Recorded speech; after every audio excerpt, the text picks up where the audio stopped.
Manchester United drew 1-1 against Everton in a behind closed doors friendly at Carrington on Wednesday. Hello and welcome to Die Hard United, your one stop for everything Manchester United.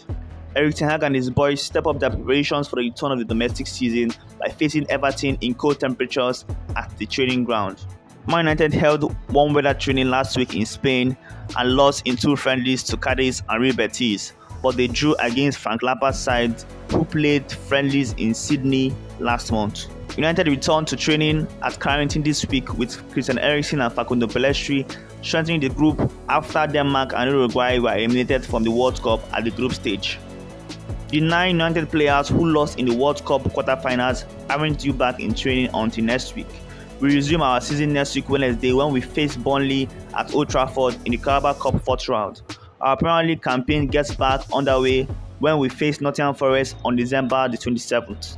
And also this week, Robin van Persie was back at Carrington as he continues to work on his coaching badges. He was invited to train with the squad and he took some pictures with the players. And also later in the day, he had dinner with Erik and their agents. So there's nothing too much into that. He's just working on his coaching badges, and of course he came to his former club to work on that process also.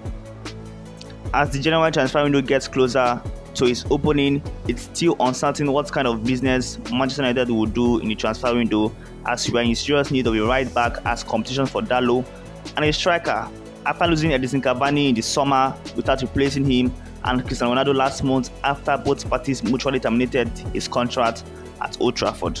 And this will come as a good news because Aaron Wan-Bissaka has been linked to Wolves. Yesterday, Julian Lopetegui seems to be interested in signing Aaron Wan-Bissaka, our behind-the-scenes right back, who obviously isn't in Erik ten Hag's plan. He has sparked interest from Wolves, and of course we'll be willing to do that deal, and when we do that we can get a replacement for him immediately. And also Cody Gakpo is willing and wants to come to Manchester United to work with Erik ten Hag, and that deal is going to cost around 50 million euros, which is going to be around 43 million pounds. Manchester United is going to do that deal.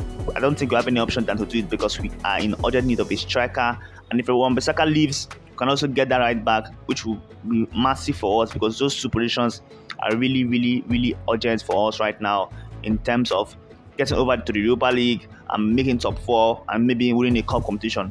Very important. We have limited spaces up front. We have lost 2 strikers and haven't replaced any of them.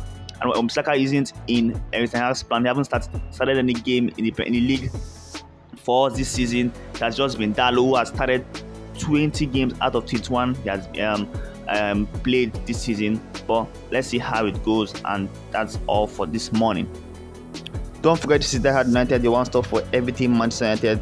Don't forget to like this video, subscribe to this channel, and join the growing community of Die Hard Manchester United fans. See you on the next one.